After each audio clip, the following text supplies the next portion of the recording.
Hey everyone, it's Saoirse. I just recently watched Bo Burnham's new Netflix special called Inside, and I had to go through a few days of severe depression and coping with what I had just watched. And I want to do a whole video talking about my reaction to it because it was intense. It was very intense. If you haven't seen it, and you're prone to depression and anxiety, then maybe prep yourself a little bit, get ready for some self-care after, but do enjoy it because it is brilliant. But it got me thinking because it was all written and performed and shot by Bo Burnham during quarantine, and I thought, why don't I share this story that I wrote and published recently that I never shared with you. And it's on this blog called She Walks the Walk, and I'll link it for you. It's loosely about like feelings that happened during lockdown, and throughout the whole beginning and middle of the pandemic, and for me specifically about having lived in Scotland when it started and then moving back to Florida. So I hope you enjoy it. Yeah. I want to talk about Inside, because I just relate so much to how nervous you can, I don't know, like Bo Burnham talked about how he had panic attacks while performing, and like I have panic attacks in all situations. It's not just about stage fright, and I don't think his are either, but I related a lot to this desire to create and perform because it's what you love, but at the same time having this thing that is trying to stop you. And just so you know, every time I talk to this camera, I'm so nervous, and it's ridiculous. Part of it is because I know I don't yet have editing software, and so I kind of have to shoot the whole thing in one take. So messing up is kind of devastating for me. But yeah, I don't know. I get so nervous, and it's debilitating sometimes, and sometimes I don't make videos for weeks, and nobody's telling me to do this, and I love doing it, so that's why I do it. But it also is absolutely terrifying. So, doubly terrifying is reading my writing to you, but people have been really supportive, so thank you for that. This is called I Watched the Figs Die. Fearing. I was in the Scottish Highlands when the news about the impending lockdown boomed from the radio. It was the day before my 26th birthday. A significant birthday, because I'm not sure why, I'd always thought 26 would be the year I'd finally have the things I dreamed about. A loving partner, a sweet baby, a fulfilling career, and a home to call my own. I had none of those things. I'd already completed a lot of solo goals in a short amount of time. I'd thru-hiked the Appalachian Trail, written novels, worked in Paris, traveled alone. And while I was proud of that, I could feel my life moving too quickly, and I was no closer to securing any of the long-term goals.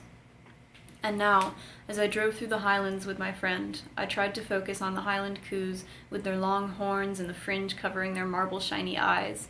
But that voice on the radio was telling me that life was about to change in ways that no one could anticipate. Something was coming, and we didn't know how bad it would be, and we didn't know how long it would last. Whatever happened, I knew it was only going to delay any possible chance of my life moving forward the way I wanted. I fidgeted as a familiar burning in my brain began. When my anxiety flares up, it's like I can feel someone spreading gasoline and lighting a match right beneath my skull. Then my heart starts racing like I drank a gallon of coffee and ran a marathon. I'm exhausted, amped up, terrified, watching my vision tunnel. That's what started to happen in the car. And it continued through the night as I lay in our camping pod, beneath a sky of stars, in a beautiful valley with a view of snowy hills. I didn't sleep at all. I turned 26 with my eyes wide open. Settling. Back in my flat in Edinburgh, the lockdown began, and I fell into a comfortable routine. I slept from 10 p.m. to 8 a.m. I stretched in the morning, ate breakfast, and had coffee or tea, read in bed with my cats for a couple hours, worked on university assignments, walked 5 miles wherever I felt like it, exercised in my living room, made dinner, watched a movie, stretched again, and went to bed. After the Scottish government kept promising just 2 more weeks of lockdown and the 2 weeks kept passing, I realized that everything truly was out of everyone's control, and my previous fear and anxiety dissipated as I firmly decided to just wait it out and be patient.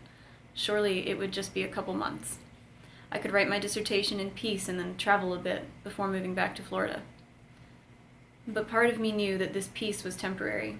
As always, I was distracting myself so that I didn't have to face the question that had repeated itself ever since I finished high school. What am I doing? As August crept closer, I felt myself on a familiar precipice, awaiting an unnamed catastrophe. It was the same catastrophe I'd awaited many times before. For as long as I could remember, depression had been whispering in my ear, telling me that I had no reason to live. And anxiety had been wrapping its fingers around my throat, convincing me that if I did choose to live, there would be nothing but worry, panic, and failure for the rest of my days.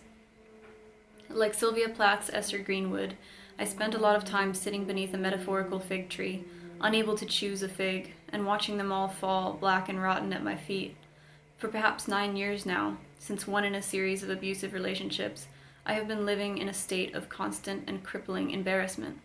Humiliated about my very existence, I let opportunities pass me by out of fear of failure and because I don't think I'm worthy.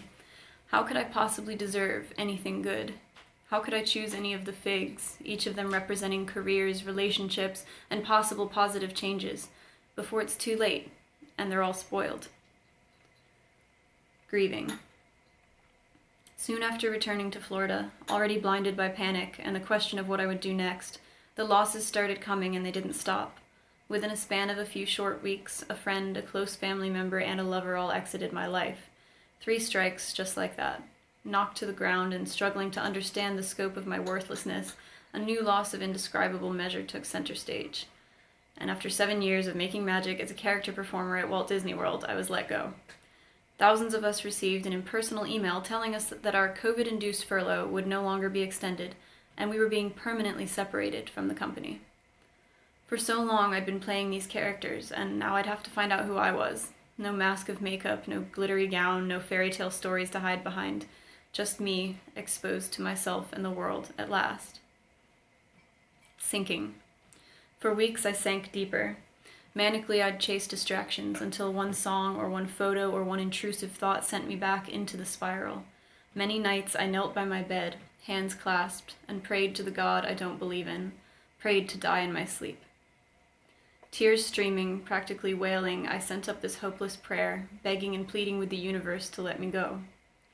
Too afraid to take my own life, even after 10 years of dreaming about it, I left it up to a cosmic force to do the job for me. But every morning I awoke, already gasping for breath, eyes wild, taking in the room I'd never wanted to see again. I tried to steady my heart with both hands on my chest, but the organ that I desperately wished would stop beating carried on, more like a crash, crash, crash than a thump, thump, thump. Like someone was chaotically throwing 2 cymbals at each other beneath my ribs. I couldn't stop it. I wept when I knew that I was no longer dreaming, that I'd have to face another day in the world I felt didn't want me. You should be so grateful, everyone said. You've gotten to travel. You have a master's degree. You have your health. You have more than other people. Just be grateful. Be happy. You should be happy. What do you have to be depressed about? Hoping. After Christmas, I felt a tiny glimmer of hope. Perhaps I would pick myself up and ease into my new life, single in my late 20s, jobless but capable of doing freelance work that I actually might like, excited to renovate my home and make it a place that my cats and I could enjoy together for as long as I could manage to stay put in one city. I started to look up at the new figs growing and averted my eyes from the rotten ones at my feet. Excuse me. Accepting. A couple weeks of hope must have been a lot to ask for. In January, one of my 2 beloved cats began sneezing a lot. After weeks of stress in which I could barely eat and never left her side, she was diagnosed with cancer.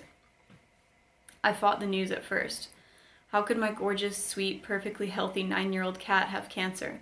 How could life get worse when I was just beginning to push on with things, despite the losses of the previous months? It seemed too unfair to be true, too ridiculous to not be a joke. But slowly I stopped fighting, and I accepted the reality of the unreal situation. I was going to have to live through this, to be strong for my darlings. I really only had two options: adapt to what was happening or die. Healing. With the help of therapy, I've begun to come back to myself. Depression and anxiety will always be part of me, but I'm working on the embarrassment and self-hatred that make them worse.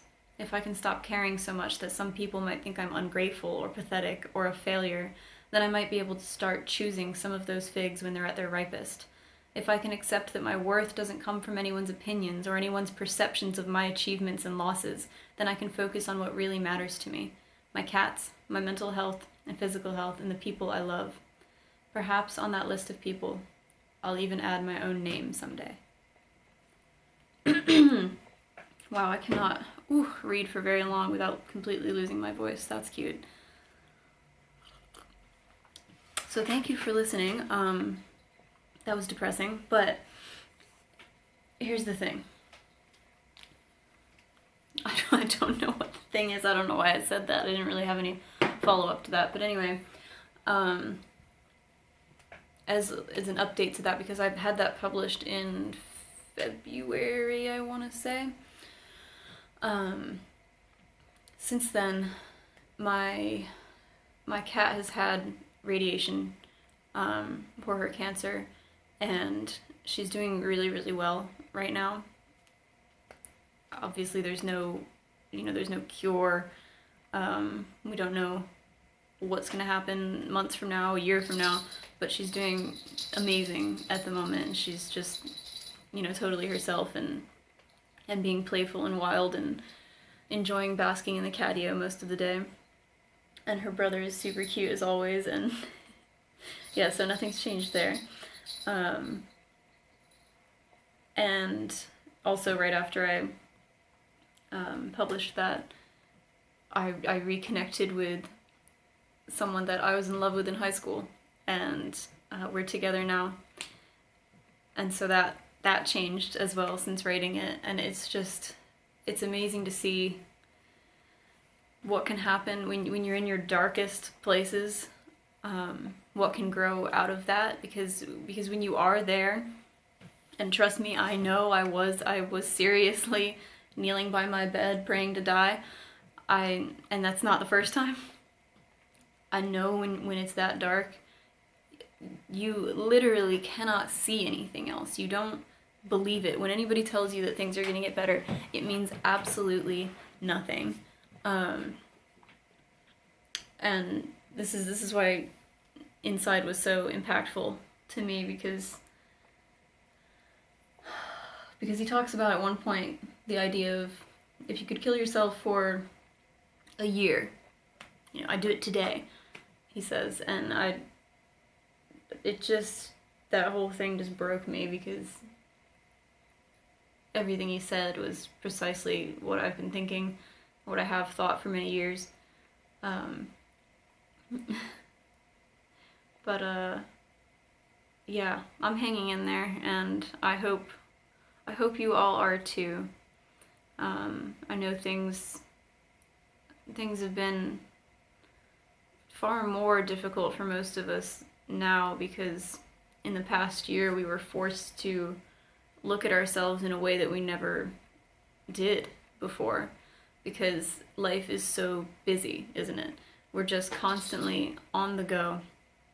And for the first time, for a lot of us, we were told to just stay at home. And for many of us, that brought up a lot of scary thoughts and realizations. And we had to look at our lives as they were stripped down to their basic core elements. And many of us didn't like what we saw, including me.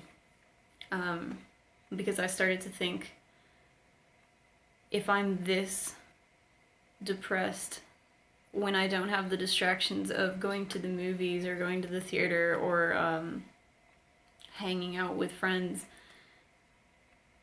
then am I ever really going to be okay, or will I always just be distracted?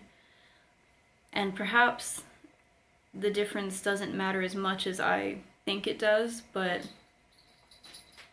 that idea just really threw me, because I always wanted to believe that I could be happy without anything. And I don't know, that's probably asking way too much, because how could I be happy just, I mean, I wanted to see myself sitting alone in a room with absolutely nothing and just feeling good. And I don't think that that's an attainable thing for me or for most of us, and it's a little bit psychotic. What would I have to be happy about? I don't know. Is happiness just things that we surround ourselves with, that we enjoy? Maybe we can look at it that way. We enjoy these things, not these things distract us from the void. But that's because that's how my brain works. I tend to see it that way. And I also have a dissociative disorder, so, well, while we're confessing things, so my whole life I've always felt like I'm watching everything as if it's on TV. It's not happening to me, so there's no consequences. Nothing's really real.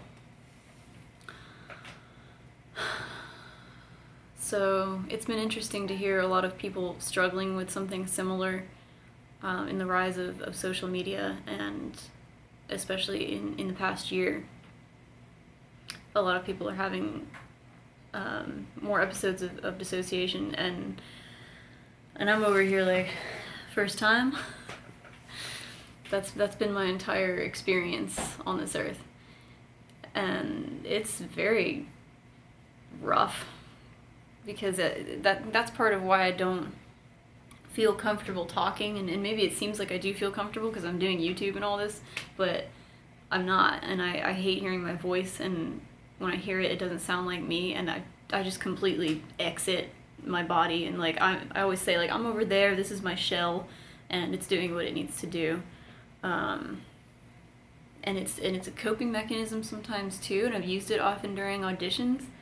I just leave, and then my body does the audition, and I don't have to feel anything. I don't have to feel any of the fear that goes along with performing. And I think it's interesting that I spent so long in a performative job where I wasn't myself, and I wonder what effect that had, if any. Things to think about. Anyway, maybe I should go. I'm having an existential crisis.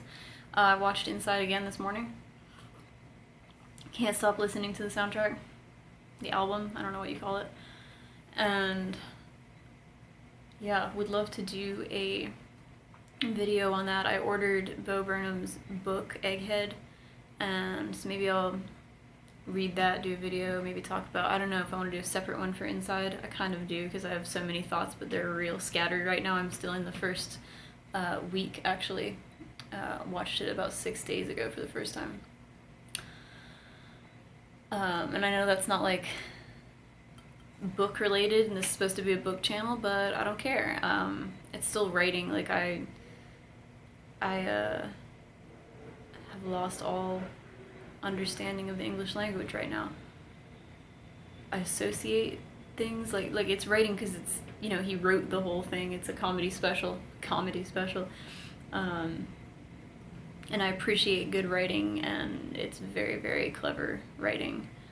So stick around if you want to talk about all things related to words, which I will say is pretty much everything in the world, because we depend on language pretty heavily. So if my videos are sometimes a little bit tangential, they don't seem like they're related to books, then too bad. You can always leave, but I'm so glad that some of you have stuck around, because I think it's really cool to see the conversations that you have, the thoughts that come up when we talk about certain aspects of literature and writing, and tangentially life, because I mean, what else is literature here for but to connect us and to inspire creativity? Okay, I'm gonna stop there. I hope you like this Frodo shirt. I wasn't gonna say anything about it, but it's so funny, I have to. I think my sister and I made these probably like 15 years ago almost. And there's a part in the Lord of the Rings commentary, the cast commentary, when they're talking about this game Tig, and this says, "How come we never play Tig anymore?" Because the other hobbits tricked Elijah Wood into thinking this game Tig was a real game.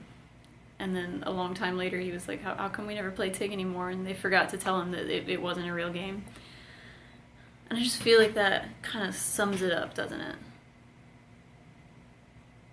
Alright. Thanks for watching.